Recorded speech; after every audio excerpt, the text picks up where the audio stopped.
네, 안녕하세요. 여러분들의 지구학 성적의 반전을 가져다주는 식센스 조각의 이윤식입니다. 자, 만나서 반갑고요. 자, 여러분들 3월 모의고사 보니라고 수고 많이 하셨습니다. 일단 박수 짝짝짝. 자, 그래서 지금 총평을 잠깐 말씀드리고 그 다음에 문제풀이 들어가도록 할게요. 해설 강의. 자, 일단 선생님이 이렇게 한번 얘기해 볼게요. 자, 제일 처음에 난이도를 한번 얘기해 보자. 난이도. 난이도는 선생님 뭐 어쩌고 저쩌고 해서 어쩌고 저쩌고 이렇게 설명할 게 없을 것 같아요. 그죠? 여러분들 눈치챘겠지만 쉬웠다. 쉬웠다. 그래서 사실은 선생님이 어저께 문제를 풀기 전에 여러분들한테 총평을 조금 길게 찍으려고 했거든요. 잔소리를 좀 하려고 했었어. 자, 조금 어렵게 나오면 자, 그봐 정신 안 차려? 똑바로 공부해. 이런 얘기를 좀 많이 하려고 했는데 난이도가 좀 쉽게 나오다 보니까 내가 그런 얘기를 하기가 조금은 민망한 상황이 좀 돼버려서 어쨌거나 선생님이 이 쉬운 난이도에 대해서 여러분들 조심해야 될 것을 몇 가지 좀 말씀을 드릴게요. 자, 첫 번째는요. 자, 지금 이 총평을 듣고 있는 학생들 중에는 야, 주시 너 지금 장난해? 안 그래도 시험 못 봐서 좀 짜증나 죽겠는데 뭘 난이도가 쉬웠대? 이렇게 생각하는 학생도 있을 거예요. 자, 그런 학생들은요. 가슴에 손을 얹고서 한번 생각해 보세요. 다른 과목은 모르겠어. 내가 지구학을 가르치는 사람이니까 뭐 국어가 어려웠고 뭐 어쩌고 저쩌고는 난 모르겠고 지구학 한정으로 봤을 때 지금 3월 학평 모의고사를 지구학을 못 본 학생들은 개념과 기출 정도도 어느 정도 끝내지를 못한 거야. 이거는 사실은. 그지? 가슴에 손을 얹고 생각해 보라고. 본인이 지구학과 맞지 않거나 내 머리가 나빠서 절대 아닙니다. 이 모의고사의 딱 수준은요. 정확히 개념을 올바르게 공부하고 복습하고 그 다음에 기출문제 잘 분석만 해도 충분히 좋은 점수가 맞을 수 있었던 시험이었어요. 알겠지? 그래서 여러분들 시험을 못 본 학생들은 앞으로 따라가면 돼. 알았지? 시간은 많이 있어요. 이 3월 모의고사라고 하는 게 여러분들 결국 수능까지 다 시험을 보고 나서 되돌아보면 내 고3 인생이 어땠나 한번 이렇게 생각을 해보면 나중에 선생님 말하는 게 와 닿을 거예요. 3월 모의고사는 정말 아무것도 아닌 시험이었구나. 그래요. 이 3월 모의고사는 여러분들이 겨울방학 때 성실하게 공부를 했는가 성실하게 공부를 하지 못했는가를 구분하는 기준 정도라고 보시면 돼요. 최소한 어디에서? 지구학 1에서는. 알겠지? 무슨 말인지. 그래서 시험을 못 본 학생들은 그냥 선생님은 이렇게 말씀드리고 싶어요. 성실하게 지구학을 내가 겨울방학 때 공부하지 않았구나. 알았지? 시험을 잘 본 학생들은 성실하게 지구학을 공부했구나. 딱 여기까지. 그 이상도 이하도 아닙니다. 그럼 이제 뭐가 중요하지? 앞으로가 중요한 거지. 됐어? 그래서 시험을 못 본 학생들은 앞으로 이제 개념을 다시 한번 다지면서 빨리빨리 개념을 다 완벽하게 익힌 학생들을 따라올 수 있도록 공부 계획을 짜야 되고요. 잘 본 학생들을 위해서 내가 잠깐 말씀드리자면 이게 문제인 거야, 이게. 자, 쉬웠는데 왜 문제예요? 신나잖아요. 그렇죠, 신나지. 그래서 어떤 글자가 내 머릿속에 떠오르기 시작하냐면 방심이 내 머릿속에 본능적으로 자리 잡게 돼요. 됐죠? 이거 정말 몇 해 동안 내가 수많은 수험생을 보면서 맨날 지구학 원에서 겪는 문제점, 고집병 중에 하나거든요. 그래서 사실은 3월 모의사가 조금은 더 어렵게 나오는 게 너희들을 위해서 더 나은 시험이었다라고 선생님이 생각이 들어, 솔직히 얘기하면. 그래야 조금 경각심을 갖고 애들이 공부를 긴장하고서 하게 되는데 이렇게 3월 모의사가 이런 난이도로 나오게 되면 여러분들 분명히 방심하다가 유평 때 두드려 맞는다고. 알았지? 그러니까 방심을 절대로 하지 마시고 적어도 6평과 9평 수능은 어느 정도까지인지 내가 뭐 감히 예측할 수 없겠지만 이거보다는 훨씬 더 어려울 것이다. 이것은 내가 분명하게 말씀드릴 수 있을 것 같아요. 그래서 방심하지 마시고 시험 못 본 학생들도 좌절하지 마시고. 알았지? 시간은 많다. 알았죠? 자, 그럼 이제 학습 방법에 대해서 잠깐 말씀을 드릴게요. 학습 방법. 요것만 말씀드리고 마무리하도록 하겠습니다. 자, 학습 방법은 선생님하고 개념 테크트를 같이 따라온 학생들은 내가 수업 중간에 한번 말씀드린 적도 있을 것 같고 아니면은 오리엔테이션 시간 때도 내가 아마 말씀을 드렸을 것 같은데 우리가 재수생이나 N수생 같은 경우는 뭐 말할 거 없죠. 걔네들은 그냥 너희들은 그냥 계속 쭉 공부해야 되는 거야 무조건. 알겠지? 근데 고3 학생들 입장에서는 우리가 또 내신도 챙겨야 되고 그죠? 나름대로 수시를 노리는 학생들도 있고 아니면 정시를 노리는 학생들도 있고 이게 조금 편차가 있단 말이지. 그러다 보니까 학습 방법을 고3 학생들 입장에서 좀 말씀드리자면 3, 2, 5의 전략을 짜라고 내가 예전에 말씀드린 적 있을 거예요. 이게 굉장히 중요한 거예요. 3, 2, 5. 전체 학습량을 얼마로 봤을 때? 순 때까지 10으로 봤을 때 3, 2, 5를 공부하시기 바랍니다. 알았지? 그랬을 때 자 지금 이 3은 지금 오늘까지 즉 어제 여러분들 3월 학평이 본 시점까지 이 3을 지금 공부를 했었어야 되는 거예요. 사실은. 알겠지? 이때가 몇 월까지? 정확히 3월까지야. 이제 3월 거의 다 끝나가잖아. 그지? 12월에서 한 3월 정도까지. 이때 여러분들 뭐를 공부했니? 개념을 공부했고 그 다음에 조금 부지런한 학생들은 기출도 어느 정도 봤을 거예요. 잘하고 있는 겁니다. 됐죠? 사실은 이것만 완벽하게 봤어도 이번 시험은 어느 정도 점수가 나왔어야 될 시험이다라는 얘기야. 내가 쌤이 아까 전에 말한 게. 됐지? 자, 그 다음에 여기 2를 공부하는 이 시점이 뭐냐? 왜 이때는 2밖에 공부를 안 합니까? 라고 한다면 이때 뭐가 있어? 기말고사, 중간고사가 있잖아. 중간고사, 기말고사 있으니까 내신 대비를 어느 정도 해야 될 필요성이 있단 말이지. 그래서 이때까지가 몇 월까지냐면은 4월부터 해가지고 얘들아 몇 월까지? 6월 정도까지가 이 정도를 공부해야 되는 거야. 됐어? 그 다음에 자 여름방학이 시작되는 7월부터 해가지고 수능 때까지 이때 달려야 돼. 알았지? 수능 때까지 11월이라고 할게요. 이때까지 여러분들 5를 공부하셔야 합니다. 이게 가장 이상적인 방법이야. 근데 계속 말씀드리지만 시험을 못 본 학생들은 요 전까지 7월 전까지 빨리 이걸 따라와야 돼. 알았지? 빨리 따라와야 되고요. 만약에 7월 넘어가서도 개념이 끝나지 않으면 이거는 좀 힘들어집니다. 알았죠? 남들 다 문제풀이 들어가고 고난이도 문제 막 섭렵하고 다닐 때 본인은 개념을 들어야 되는 그런 상황이 돼버리는 거거든. 알았지? 그래서 요렇게 따라오시기 바라고요. 자, 그 다음에 쌤이 너희한테 꼭 말씀드리고 싶은 게 뭐냐면 3, 2, 5니까 이때 여기가 2인 이유가 중간고사, 기말고사 때문이라고 내가 얘기했었잖아. 근데 만약에 이때 중간고사, 기말고사 때문에 2를 놓는 학생들이 상당히 많아. 특히 어떤 학생들? 나는 수시를 노릴 건데 쉬웠어. 이거 뭐 잘 본 거야. 그럼 이제 그래 이쯤이면 됐어. 나중에 하자 지구학이 이제. 그래서 여기서 놓아버리는 거야. 그럼 7월 달에 다시 공부를 시작했을 때 어떤 문제가 생기느냐? 2만 사라지는 게 아니라 이 앞에 공부했었던 3도 사라져요. 이게 가장 문제야. 알았지? 선생님 지금 하는 얘기를 잘 들으셔야 됩니다. 알았지? 물론 수시를 준비하는 학생들도 있고 정시를 준비하는 학생들도 있고 뭐 재수생, 연수생도 있어서 다 케바케긴 하지만 기본적으로 고3 학생들 입장에서는 여기서 2를 꼭 챙겨야 되는 거야. 이 숫자가 2지만 요걸 꼭 연결고리를 지키지 않으면 여러분들 힘들어지는 거야. 그럼 이 동안에 뭐 하면 되는데요? 이 동안에 부지런한 학생들은 미리 했을지 모르겠지만 EBS를 정리를 하셔야 되고요. 또 이렇게 얘기하니까 또 선생님이 강좌 홍보하는 것 같아갖고 EBS 솔루션이 곧 출시가 되거든요. 선생님 지금 홍보하시는 겁니까? 맞아. 자, 눈치는 빨라가지고. 자, 어쨌든 간에 그래도 어쨌든 EBS 정리하시라고요. 알았지? 요걸 정리하면서 다시 한번 개념 복습하는 거야. 근데 이걸 놓치면 이것까지 사라진다. 다 날아간다고요. 알았지? 왜? 지구학은 증발이 되게 잘 되는 과목이거든. 알았지? 요것만 꼭 지키고 그 다음에 마지막에 요걸 공부하는 것은 이제 박차를 가해서 나가야 되는 거죠. 알겠지? 요것만 잘 지킨다면 여러분들이 아마 지구학 성적은 어렵지 않게 수능 때까지 가져가서 좋은 점수를 수능 때 맞을 수 있을 거라고 믿습니다. 알겠죠? 그래서 요렇게 우리 정리를 좀 하는 걸로 하고 우리 잠시 후에 선생님이 잠시 후에 3월 모의고사 1번부터 해설 강의 들어가도록 하겠습니다.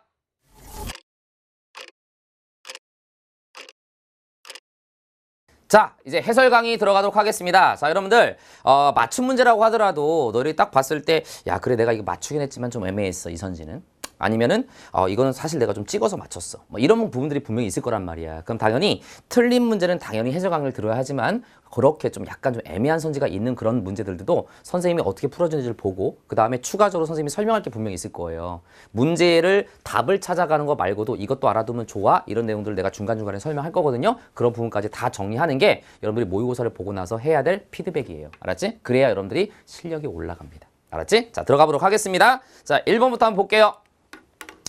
자, 1번은 문제 조건에서 이미 플룸 상승률을, 발음이 안 되니, 플룸 상승률을 나타낸 거라고 돼 있습니다. 모형이라고 돼 있어요. 그럼 봐봐. 지금 보니까, 스포이트로 잉크를 조금씩 떨어뜨리고, 그 다음에 여기서 가라앉은 부분을 촛불로 가열한대요. 그럼 잉크가 가라앉은 부분을 촛불로 가열했으니, 원래 이 주변은 원래 찬물이 있었고 여기 부분을 가열했으니까 여기 부분은 주변에 비해서 온도가 높아지겠지. 그래서 여기 잉크가 가라앉은 부분에서 잉크가 위쪽으로 올라가는 이런 모양이 나타나는데 버섯처럼, 그제? 요걸 우리가 플룸 상승류, 뜨거운 플룸이라고 얘기하는 거지. 하강하는 것을 차가운 플룸, 올라가는 것을 뜨거운 플룸이라고 얘기하는 거잖아. 그래서 여기는 뜨거운 플룸을 나타낸 것이고요. 기억이 바로 플룸 상승류라고 말할 수가 있겠네요. 플룸 상승류. 자, 여기까지 됐니? 자, 그런데 봐봐. 이 플룸 상승이라고 하는 것은, 자, 여기서 얘가 뜨거운 물질이 올라갈 때 주변의 같은 깊이에 비해서 뜨거운 물질이 올라가기 때문에 온도가 높단 말이지. 그럼 주변의 같은 깊이보다 온도가 높다는 얘기는 밀도가 작다는 얘기야. 그래서 여기 플룸 상승률가 올라가는 곳은 주변에 비해서 밀도가 작다는 것을 알 수가 있고요. 밀도가 작을수록 지진파의 속도는 빨라져야 돼, 느려져야 돼. 지진파의 속도는 느려져야 된다. 이것도 다시 한번 여러분들이 챙겨둬야 되는 부분입니다. 알았지? 그래서 여러분들 이 문제에서는 이걸 묻지 않았지만 실제로 우리가 플룸 구조론에서는 이 지진파의 어떤 속도를 가지고 우리가 내는 문제들이 상당히 많이 나오고 있어요. 그러니까 잘 알아두시고 매질의 밀도가 클수록 진파의 속도가 빨라야 되니까 차가운 플룸은 주변에 비해서 진파의 속도가 빠르게 나타나고요. 뜨거운 플룸이 있는 곳은 주변에 비해서 진파의 속도가 느리다는 것도 우리가 챙겨두시기 바랍니다. 됐죠? 자, 기억선지 볼게요. 기억은 플룸 상승류 맞고요. 기억은 주변의 찬물보다 밀도가 크다라고 되는데 주변의 찬물보다 밀도가 작아야 되겠지? X. 자, 디귿선지는 쌤이 개념 테크트리에서도 똑같이 아마 얘기했을 거야. 한번 돌려봐. 내가 이거 조심해라. 낚시에 걸리지 말아라. 내핵과 외핵의 경계가 아니라 차가운 플룸이 하강하는 곳도 외핵과 멘틀의 경계고 뜨거운 플룸이 올라가는 곳도 외핵과 멘틀의 경계라고 얘기했었지? 그러니까 디귿선지는 내핵과 외핵의 경계가 아니라 바로 외핵과 멘틀의 경계라고 하셔야 됩니다. 알았지? 그래서 정답은 1번이 정답이 되는 거야. 자, 했었나? 말했을 것 같은데? 안 해서 어떡하지? 아마 했을 거예요. 자, 어쨌거나 그래서 정답은 1번. 자, 다음 문제 볼게요. 자, 2번 문제는 우리가 이제 화성암에 대해서 나왔네요. 그죠? 우리가 화성암이라고 하는 것은 크게 우리가 두 가지로 나뉘는데 차이점이 뭐였냐면 바로 구분 기준 자체가 냉각 속도의 차이입니다. 따라서 이 A 같은 경우는 마그마가 지표로 분출해서 급격한 냉각에서 만들어지고요. 얘는 분출하기 때문에 얘를 뭐라고 한다? 화산암이라고 얘기한다. 그리고 얘는 냉각 속도가 빠르기 때문에 입자가 만들어질 시간이, 결정 입자가 만들 시간이 충분치 않아서 입자가 작게 나타나는데 그걸 우리가 뭐라고 한다? 세립질이라고 얘기한다. 됐지?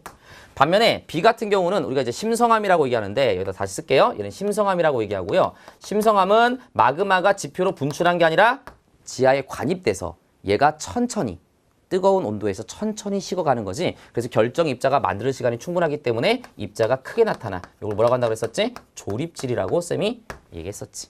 됐죠? 자, 참고로 얘들아, 여기 문제에서 묻진 않았지만 우리 한반도에서 화산암 지형 같은 경우는 주로 무슨 시대라 그랬어? 주로 신생대라고 얘기했었고요. 얘 같은 경우는 주로 중생대 때 마그마가 관입돼서 만들어진 거다라고 쌤이 얘기를 했었던 것도 다시 한번 챙겨두시기 바랍니다. 자, 이해됐죠?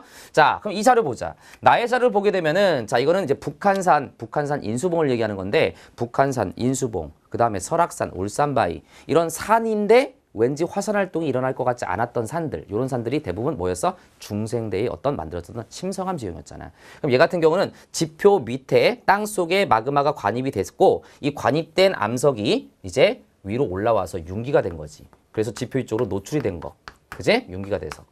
요걸 우리가 심성암 지형이라고 얘기를 했었던 거지. 됐어? 그럼 이렇게 돼버리면, 자, 마그마가 지하에 관입돼서 얘가 식어서 심성암이 된 다음에 융기돼서 지표로 노출이 돼버리면 위로 지표로 노출이 된 상태에서는 압력이 땅속보다 작기 때문에 압력이 감소하게 돼. 그래서 부피가 어떻게 된다 그랬었지? 부피가 팽창합니다. 그지? 이 부피가 팽창하는 과정에서 얘가 쫙쫙 갈라지면서 균열이 생기는데 이 전리를 우리가 무슨 전리? 얘를 판상전리라고 우리가 얘기했었던 거잖아요. 됐죠? 그래서 자, 이 가에서 심성암 지형인 이 B가 바로 판상전리가 나타나는 거고요. 판상까지만 쓸게요. 얘 같은 경우는 마그마가 급격히 식으면서 부피가 수축하면서 갈라진다 그랬지? 이게 기둥처럼 생겼다 그래서 무슨 전리였어? 주상전리였잖아. 이것도 참고로 챙겨두시기 바랍니다. 어쨌거나 이 나의 자료는 바로 B와 관계 있다라고 우리가 판단이 가능하겠네요. 됐죠? 자, 문제 볼게요. 주상전리는 B보다 A에서 잘 형성된다라고 되어 있습니다. 자, B보다 A에서 형성된다. 맞습니다. 니은선지. 나의 암석은 A에서 생성되었다라고 되어 있습니다. 나의 암석은 B에서 형성된 거죠. 자, 디귿선지. 마그마의 냉각 속도는 B보다 A에서 빠르다. 맞습니다. 자, 얘 같은 경우는 지표에서 분출돼서 빠르게 냉각이 된 거고, 참고로 이것도 알고 갑시다. 우리가 화산 활동이 있었냐라는 질문은 마그마가 생성됐다고 해서 다 화산 활동이 아니라 그랬어요. 이 마그마가 지표를 뚫고 분출될 때만 우리가 화산활동이라고 얘기하는 거니까 화산암이 있어야 우리는 화산활동이라고 얘기하지 심성암을 우리가 화산활동이라고 얘기하지 않는다. 이것도 다시 한번 정리를 꼭 하시기 바랍니다. 여러분들 낚시에 잘 걸린 내용이야. 알았죠? 자, 다음 문제 3번 한번 가볼게요. 자, 3번 문제는 수륙분포에 따른 내용이 나와 있는데 지시대 동안의 수륙분포인데요. 쌤이 요것도 개념 테크트리 할 때 얘기했어요. 그죠? 쌤이 얘기 안 한 게 있으면 한번 얘기를 해봐. 개념 테크트리에서 있으면 어떡하지? 자, 오늘 왜 이렇게 자꾸 소심해지지? 자, 어쨌거나 했어요, 이것도. 그죠? 뭐라고 그랬냐면 로디니아라고 있는데 이 로디니아라고 하는 것은 얘가 초대륙이에요. 땅이 하나로 붙어 있을 때를 우리는 다 초대륙이라고 얘기하는 거야. 그지? 근데 쌤이 요거는 조금 기억해둬라. EBS 수특에서 나왔었다라고 하면서 뭐라고 그랬냐면 이 로디니아라고 하는 초대륙은 지금으로부터 약 15억 년 전 이때 형성됐었던 초대륙이야. 그래서 과거 지질시대부터 지구가 탄생한 이후부터 지질시대 동안에 땅이 하나로 붙어 있었던 초대륙이 여러 번 반복이 된 거야. 붙었다가 흩어졌다가 붙었다가 흩어졌다가. 그지? 그때 지금부터 약 12억 년 전에 만들어졌던 초대륙이 로딘이하고요. 여기는 이 판게아는 베게너가 주장했던 초대륙을 얘기하는 거고요. 그치? 이 초대륙은 자, 언제 만들어졌다고 했었지? 고생대 말이었어요. 고생대 말. 고생대 말 약 2억 5천만 년 전에 흩어져 있던 땅이 하나로 다시 붙은 바로 초대륙 판게아를 얘기하는 거고요. 정확히 얘기하면 판게아는요. 고생대 말에 판게아가 됐다가 중생대 초에 다시 흩어지기 시작했다. 이렇게 정리를 해두셔야 됩니다. 됐죠? 그 다음에 이 다 같은 경우는 지금 보니까 대서양이 어쨌든 있네. 그럼 대서양이 확장되기 시작하는 게 중생대거든요. 그러니까 얘는 대략적으로 중생대라고 볼 수가 있고, 그지? 근데 대서양이 있지만 현재 어떤 수륙 분포하고는 좀 달라요. 그죠? 그러니까 얘는 현재보다는 아직 많이 땅이 흩어지지 않은 상황이야. 그래서 뭐 중생대 말에서 한 신생대 초가 되기 전까지 한 요 정도로 볼 수도 있고요. 어쨌든 간에 한 중생대 정도로 볼 수가 있겠습니다. 됐죠? 참고로 얘들아, 중생대 때는 뭐가 만들어지죠? 대서양이 확장되고 안데스 산맥이 만들어지고요. 신생대 때는 히말라야 산맥이 형성된다. 요것도 잘 나오는 내용이니까 꼭 다시 한번 챙겨두시기 바랍니다. 내가 판서 안 했어도 거기다 잘 적어놔. 알았지? 그러면서 공부하는 거야. 자, 이제 문제 볼게요. 자, 가의 초대륙은 고생대 말이 아닙니다. 고생대 말은 나예요. 그 다음에 니은 나의 초대륙이 형성되는 과정에서 습곡산맥이 만들어졌다. 얘들아, 초대륙이 만들어진다는 얘기는 땅이 붙기 때문에 붙는 과정에서 항상 습곡산맥이 동반이 되는 거야. 그리고 여러분들 여기서 묻진 않았지만 내가 이런 것도 지엽이지만 알아두면 도움이 된다 그랬었지. 뭐 베게너가 판게가 형성될 때 만들어졌다라고 주장한 습곡산맥이 있었어. 얘기해봐. 뭐였어? 안 들리는데? 선생님 당연히 안 들리지요. 혼자 계시니까. 아니 PD님도 계시는데. 자, PD님 모른다고? 자, 알았습니다. 자, 당연히 모르는 게 당연하지. 자, 죄송합니다. 뭐였어요? 에팔레치아 산맥. 알았지? 에팔레치아 산맥이 베게너가 주장했던 판게아가 형성되면서 만들어진 산맥이라고 얘기가 되고 있습니다. 그래서 요 에팔레치아 산맥이 혹시라도 시험 문제에서 언제 만들어졌냐 그러면 판게가 형성될 때 만들어진 거니까 고생대 말이다. 요것도 참고로 좀 기억해 두세요. 알겠지? 매우 중요한 건 아니지만 알아둬서 나쁠 건 없으니까. 자, 그렇게 보시면 될 것 같고. 자, 그래서 니은은 맞는 거. 디귿. 다에서 대서양의 면적은 현재보다 좁다? 당연하죠. 여기서 더 확장돼서 현재가 되는 거니까. 자, 그래서 정답은 4번입니다. 문제 쉬웠어요. 다음 문제.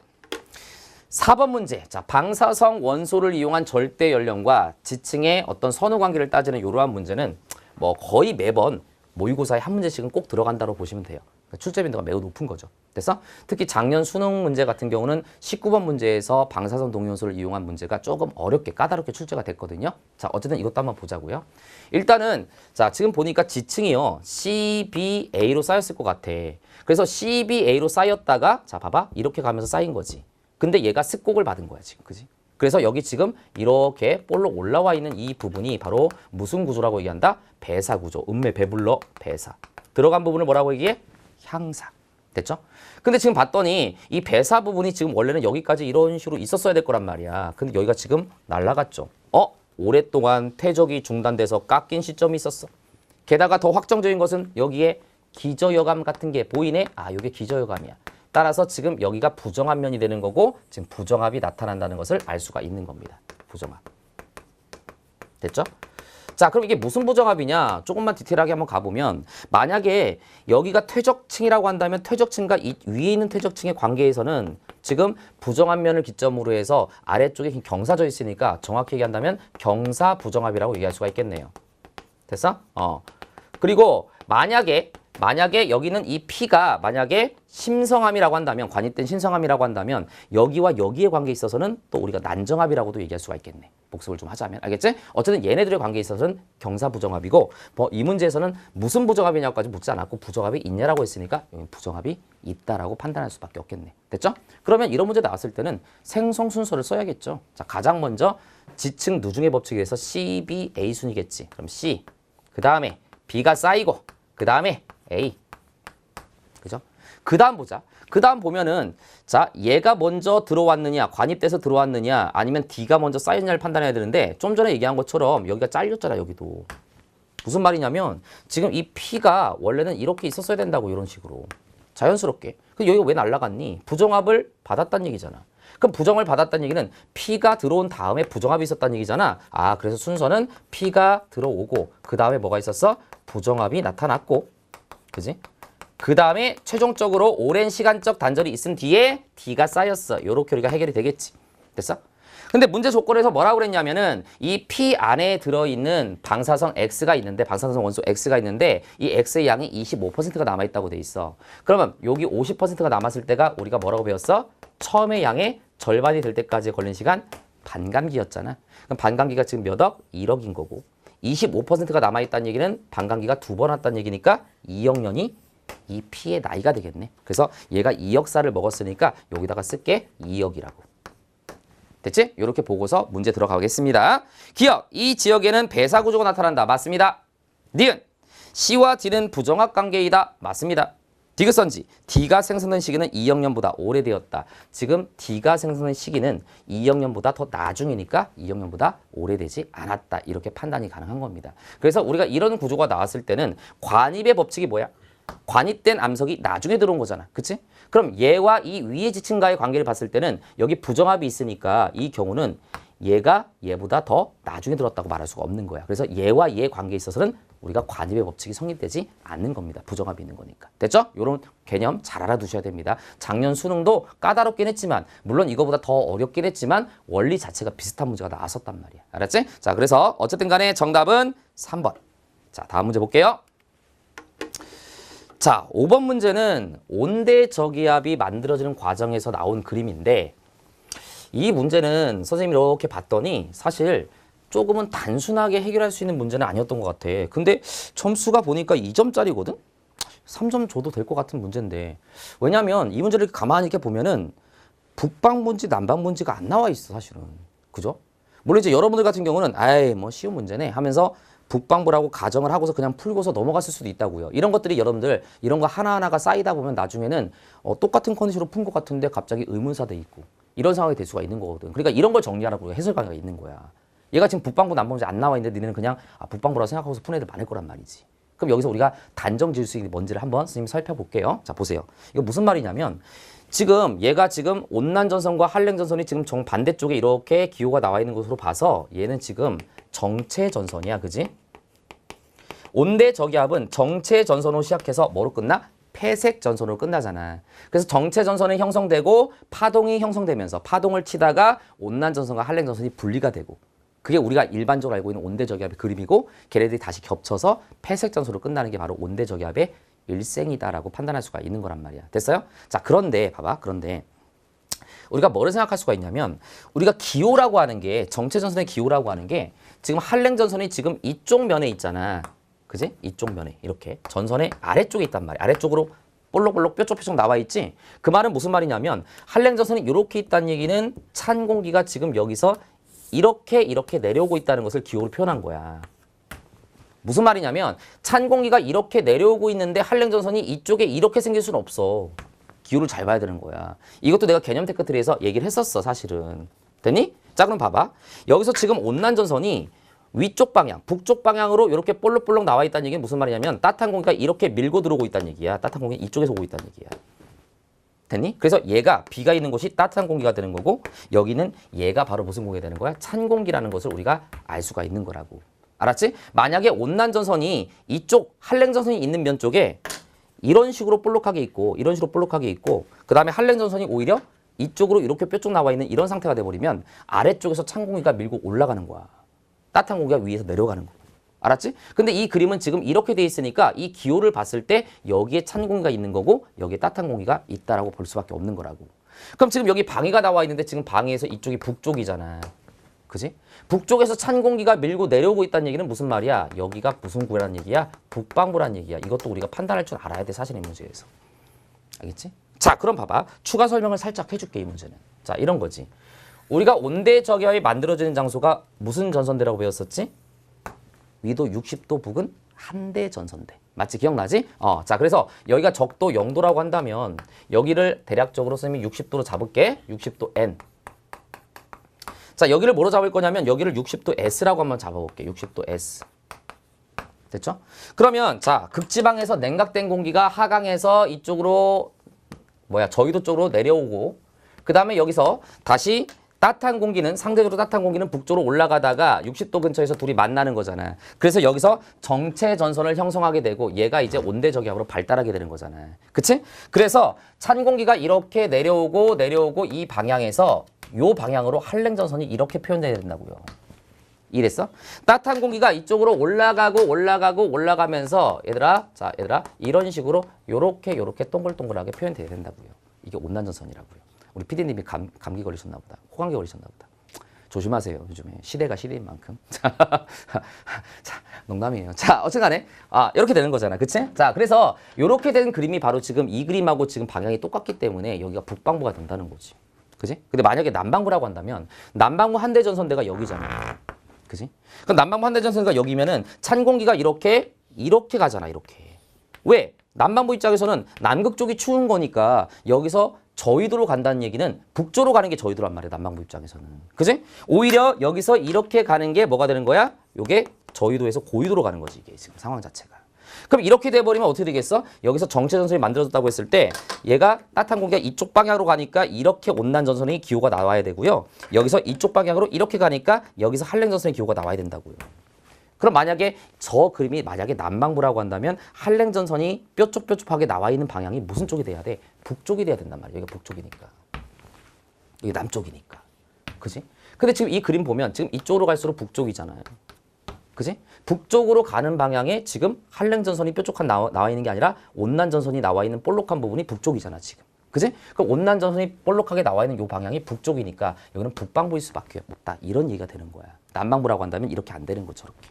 됐어요? 그래서 사실은 이 문제 출제하신 분들께서 이것까지 생각을 하고서 문제를 냈는지는 모르겠어요. 그러나 어쨌든 간에 북방부라는 것은 판단을 해야 되는 거야. 그래서 여기가 찬 공기, 여기가 따뜻한 공기가 있게 되는 겁니다. 자, 이해됐지? 자, 기억. 이러한 파동은 주로 열대 해상에서 발생한다라고 되어 있습니다. 열대 해상은 태풍이 발생되는 곳이죠. 온대 저기압은 한대 전선대야. 틀렸어요. 니은 폐색 전선이 아니라 정체 전선이 발달되어 있는 거죠. 그래서 정답은 2번이 정답이 될 수밖에 없어. 기호는 A 지점이 B 지점보다 낮다. 이게 맞는 게 되는 겁니다. 알았지? 그래서 사실은 이 문제가 왜 이 점인가를 지금 잠깐 생각이 들었는데 사실은 기억 니은이 너무 쉽게 주는 문제가 돼 있으니까 우리 선지의 어떤 그 고려상으로 봤을 때 2번이 될 수밖에 없으니까 답이 많이 틀리진 않았을 건데 우리가 좀 알고는 있어야 된다는 얘기야. 알았지? 다시 한번 추가 설명을 좀 하자면 만약에 여기가 남방부라고 한다면 더 북쪽에 있는 공기가 오히려 따뜻한 공기고 더 남쪽에 있는 공기가 찬 공기가 돼야 되는 거야. 알았지? 만약에 남방부라고 한다면 근데 여기는 그게 아니니까 지금 북방부다 이렇게 판단이 가능한 겁니다. 됐죠? 자, 됐고요. 자, 다음 문제 보겠습니다. 자, 6번 문제인데, 자, 6번 문제는 얘들아 관입과 포획에 대해서 나와 있는 문제가 되겠네요. 자, 이것도 쌤이 얘기했었지? 좀 잠깐 지워보고. 자, 일단 보니까 가 같은 경우는 선생님이 지금 색반전을 좀 시킨 거니까 참고해 주시고 지금 B가 있는 상태에서 A가 이렇게 들어온 거야. 그지? 관입된 거야. A가 관입됐네. 자, 그지? 그럼 관입의 법칙이잖아. 관입 법칙이 뭐라고요? 관입된 암석이 나중에 들어온 거야. 그래서 B가 기존에 있었는데 여기에 A가 뚫고 들어온 거지. A가 관입된 거야. 그래서 순서는 이렇게 되는 거지. 지층 순서가. 자, 그 다음 얘를 봅시다. 얘는 자, 이 그림 많이 봤지? 얘도 색반전이 돼 있지만 어쨌든 간에 C라고 하는 기존에 여기 암석이 있는데 여기에 약간 이질적인 이러한 파편들이 들어가 있는 거야. 그럼 얘가 포획암이지. 얘가 D가 바로 포획암이야. 근데 포획암 까딱 잘못하면 헷갈릴 수가 있어요. 포획암 어떻게 만들어지죠? 기존에 있는 암석이 있었어.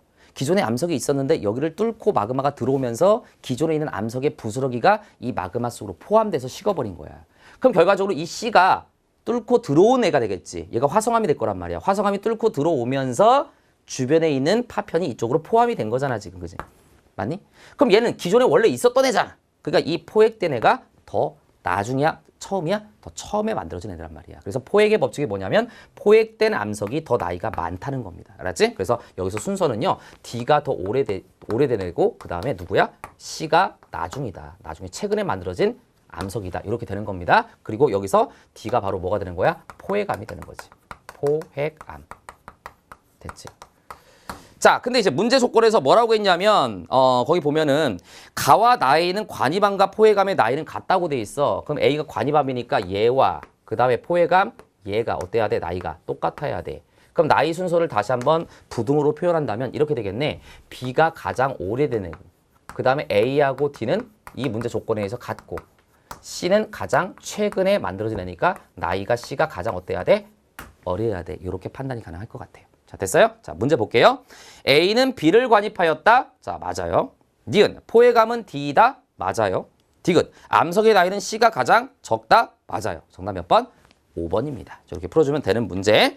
자, 아무래도 이번 시험은 기본적인 내용을 잘 알고 있는가를 확인하려고 하는 어떤 의지가 많이 강했던 것 같아요. 내가 볼 때는. 됐지? 자, 우리 7번 문제 볼게요.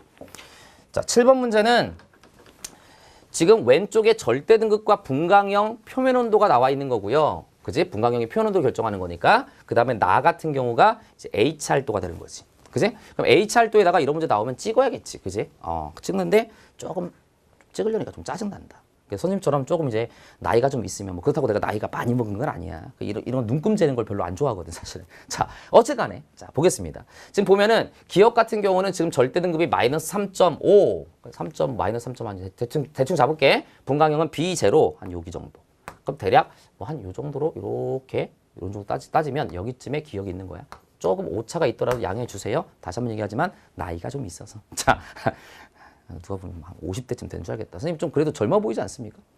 실제로 젊어요. 자, 어쨌간에 실제로 젊어요. 기억이 여기 있고요. 그럼 니은. 자, 나 얘기 그만해야지. 나한테 불리한 것만 자꾸 얘기하고 있네. 오늘 왜 그러니? 자, 니은 보면요. 절대 등급이 마이너스 5.3이야. 마이너스 5.3이면 한 여기쯤 마이너스 5보다 약간 더 위에. 그지? 그 다음에 얘는 분광형이 M1이니까 M형에서 약간 1. 요 정도. 여기쯤 대략 잡을게. 니은. 대략 잡자. 아, 얘는 초고성이 찍히겠네. 얘는 주결성이 찍히고요. 그럼 디귿선지를 봤더니 디귿은 플러스 0.8이니까 0보다 약간 밑에.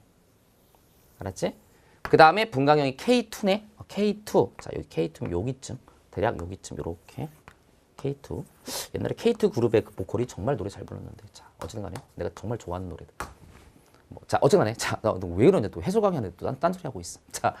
자, 기역, 니은, 디귿 이렇게 되는 거예요. 알았지? 자, 그래서 얘는 적색거성, 얘는 초거성, 얘는 주결성이라고 판단이 가능하네. 됐죠? 문제 볼게요.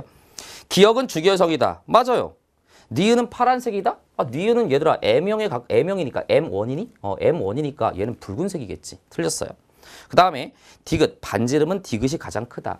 사실은 디귿이 가장 크다라고 했으니까 사실은 시간 전략을 하려면 디귿이 적색 거성인데 니은은 초거성이잖아. 아, 그럼 초고성이 더 크겠지? 이러고 풀어도 크게 문제는 안 돼요, 사실은. 이렇게 풀어도 돼요. 실제로 초고성이 적색거성보다 크기가 큰 거니까. 광도도 크고 크기가 큰 게 초고성이에요. 자, 그런데 약간 이제 조금 엄밀하게 따지고 싶다. 이건 뭐 취향 차이인데 엄밀하게 따지고 싶다. 그런 학생들은 그냥 이렇게 풀어도 상관없죠. 지금 니은을 봤을 때 가장 절대 등급이 셋 중에서 작죠. 그리고 광도 공식 쓰는 거야. 광도는 반지름의 제곱에 비례하고 온도의 4제곱에 비례하네. 그지? 그러면 디귿이 가장 반지름이 크냐라고 물어봤으니까 디귿이 가장 크지 않은 것만 증명하면 되는 거잖아. 그럼 초고성을 갖다 따져보자. 초고성이 니은인데 니은이란 초고성은요. 셋 중에서 절대 등급이 가장 작으니까 절대 등급이 가장 작다는 얘기는 광도가 가장 큰 거야. 그지? 그런데 셋 중에서 니은 초고성은 온도가 가장 낮아. 그럼 니은인 초고성은 온도가 가장 낮은데도 불구하고 왜 광도가 가장 큰 거지? 반지름 크기가 졸라 커. 가장 컸어. 이 얘기잖아, 그치? 그래서 니은 초고성이 반지름이 가장 커야 하니까 디귿은 틀린 거야. 이렇게 풀어주면 되는 문제가 되겠지? 됐어요? 정답은 1번이 정답이 되겠습니다. 자, 다음 문제. 자, 8번 문제입니다. 자, 8번 문제는 우리 지질시대에 대해서 나와 있는데 이 지질시대가 사실은 좀 증발이 좀 잘 되죠, 그죠? 그러니까 이런 거는 어쩔 수 없어요. 내가 수업 시간에도 얘기하지만 잊어버리는 거에 대해서 불안해하거나 공포심을 갖지 마세요. 사람은 항상 망각의 동물이에요. 자주 보다 보면 기억이 지속되는 시간이 점점 길어져. 그러다가 수능장 가서 기억이 나면 되는 거야. 알았지? 그러니까 자꾸 어거지로 막 억지로 외우고 막 깜짓 쓰려고 하고 그러지 말고 쭉 한번 정리하고 다음에 또 잊어버렸어? 또 보면 되는 거야. 그러다 보면 머릿속에 들어와요. 알았지? 자, 일단 보겠습니다. 자, 지금 보니까 여기 지구의 형성이 45억에서 한 46억 정도. 요 정도로 잡으면 될 것 같고. 그지? 지구의 탄생에서부터 현재까지를 우리는 지질시대라고 얘기하죠. 근데 딱 보니 여기 40억 년. 현재로부터 40억 년 전부터 여기 25억 년 전까지.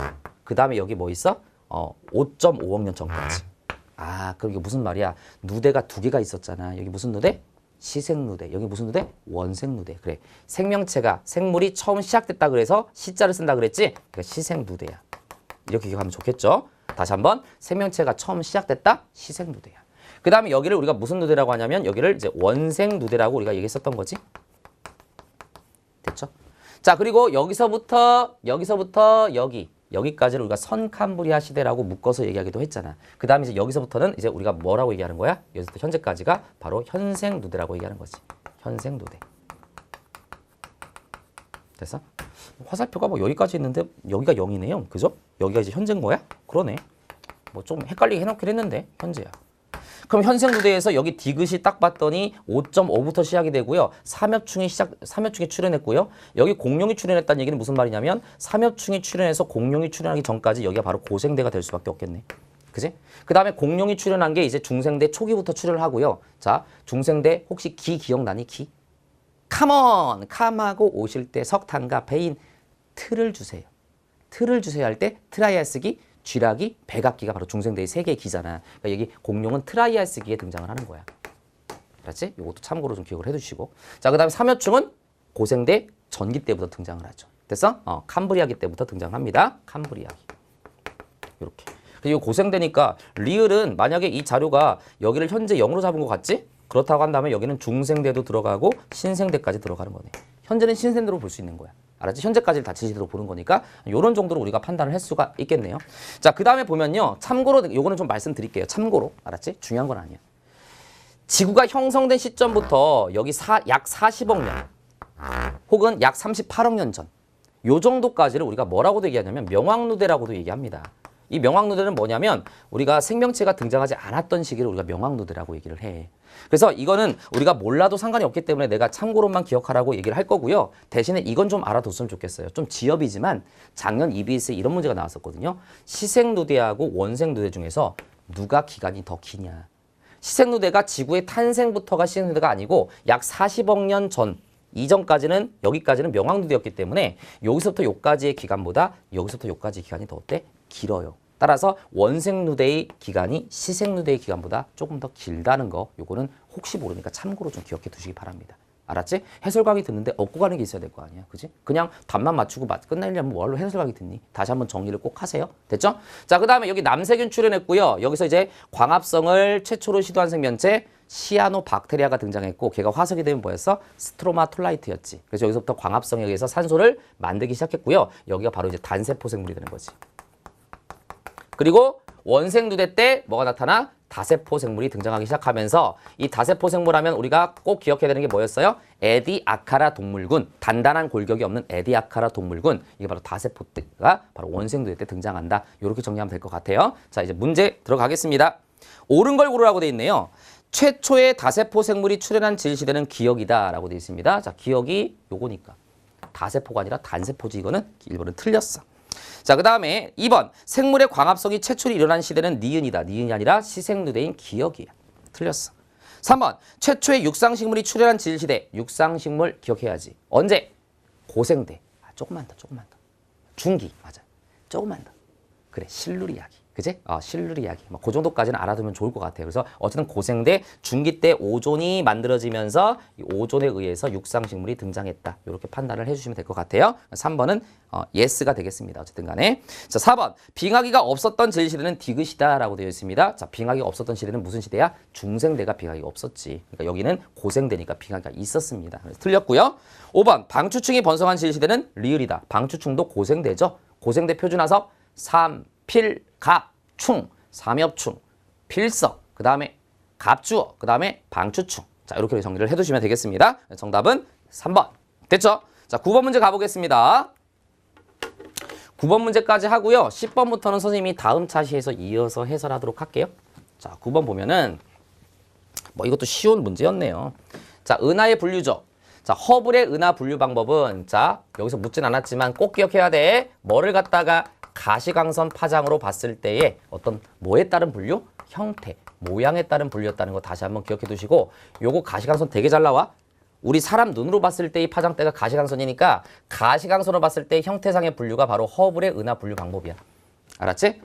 자, 어쨌거나 자, 여기가 타원 은하가 되겠지. 타원 은하. 그리고 타원 은하는요. 이 제로부터 이 세븐으로 가면서 타원이 더 납작한 형태를 갖게 돼요. 조금 고급스럽게 얘기하면 편평도가 세븐 쪽으로 갈수록 커진다라고 쌤이 얘기했었습니다. 편평도가 납작한 정도를 얘기하는 거야. 됐죠? 자, 그 다음에 자 얘가 이제 나선은하인데 나선은하 중에서 얘를 우리가 뭐라고 하냐면 정상 나선은하라고 얘기하고요. 그 다음에 우리 은하가 여기 속해 있죠? 우리 은하는 막대기 모양이 있어서 얘를 우리가 뭐라고 그래? 막대 나선은하라고 이해한다. 따라서 얘 같은 경우는 B가 들어가는 게 바로 막대기 바가 들어가는 거다. 막대 나선은하. 자, 그 다음에 얘 같은 경우는 IRR. 얘가 뭐예요? 모양이 불규칙해. 불규칙 은하지. 이렇게 되는 거지. 됐어? 자, 그때 우리 이렇게 정리했었잖아. 자, 지금 보면은 타우르나 같은 경우는 주로 붉은색의 늙은 별들로 되어 있고 성간 물질이 별로 없어요. 그죠? 그래서 붉은색의 늙은 별, 늙다라고 늙다 쓸게요. 그 다음에 성간 물질은 별로 없어. 그지? 그 다음에 나선은하 같은 경우는 어땠니? 나선은하 같은 경우는 은하 핵 근처에는 여기로 할까? 이걸로 잡을까? 얘가 제일 이쁘게 생긴 것 같아. 저는 개인적으로. 은하 핵 근처에는 붉은색의 늙은 별이 많아. 근데 이쪽 어디? 나선 8 쪽에는 성간 물질과 젊은색의 푸른 별들이 많이 있어.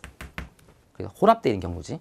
얘 같은 경우는 어때요? IRR 불규칙 은하는 주로 푸른색의 젊은 별로 되어 있고요. 그 다음에 젊은 별이 많다는 얘기는 별의 생성이 많다는 얘기니까 별을 탄생시키는 누구? 성간 물질의 비율도 많은 편이야. 성간 물질이 차지하는 비율이 많아. 이렇게 정리를 해두시면 되겠지. 그럼 내가 이렇게도 내가 옛날에 정리했었어. 이쪽에서 이쪽으로 갈수록 타원, 나선, 불규칙 쪽으로 갈수록 은하의 평균 색지수가 어떻게 된다? 평균 색지수는 작아진다. 왜? 온도가 높을수록 색지수가 작은 거니까 불규칙 은하 쪽으로 갈수록 은하의 평균 색지수가 작아지는 경향이 띈다. 이것도 참고로 기억을 해두시기 바랍니다. 자, 문제 확인할게요. 가는 타원 은하 맞고요. 나의 은하들은 나선팔이 있다? 맞습니다. 디귿, 은하를 구성하는 별의 평균 표현 온도는 가가 다보다 낮다? 맞습니다. 싱겁네요. 정답은 5번이에요. 자, 여기까지 해서 9번까지 마무리가 됐고요. 다음 차시에서 쌤이 10번부터 해설하도록 하겠습니다. 수고하셨습니다.